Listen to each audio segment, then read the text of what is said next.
you're moved by doubt or compromise. And when you're anchored, you're not worried about the outside noise. You're not worried about CNN. You're not worried about Fox News. You're not worried about what the news says. You're not worried about what's going on in the neighborhood or what's going on in the world. God is saying, when you allow me to be your anchor, you're not moved by the outside noise. But some of you shout on Sundays, but then you're fearful on Mondays. You shout on Sunday morning, but you go to work and watch the news, and then you're asking God what's going on. Anchors keep you from drifting into fear, doubt, or compromise. Next, I want to look at Philippians 1 and 6. Philippians 1 and 6.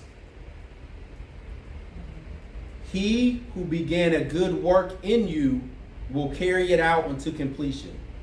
He who began a good work in you will carry it out to completion.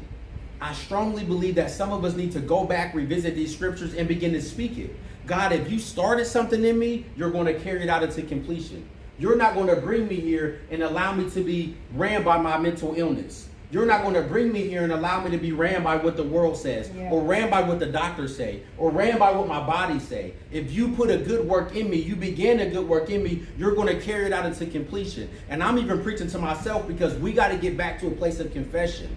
Not just reading the word, but confessing it until we believe it. Some of us, how do we learn songs? How do we learn the ABCs? We sing it and we rehearse it until it gets in our mind. I can still quote right now any Tupac song. I can still quote any Master P song, because I put it in me enough and I listened to the lyrics enough where I memorized it. But why can't we do that with scripture? Because we're not putting it in us. We should be able to say, Philippians 1:6 says, he who began a good work in me will carry it out into completion. Next, an anchor keeps you from drifting. An anchor gives you direction.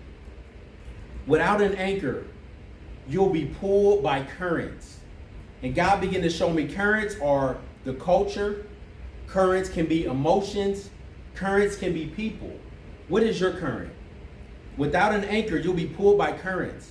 Without an anchor, you will just float aimlessly by any doctrine, anything that looks or sounds good, and anything that feels good.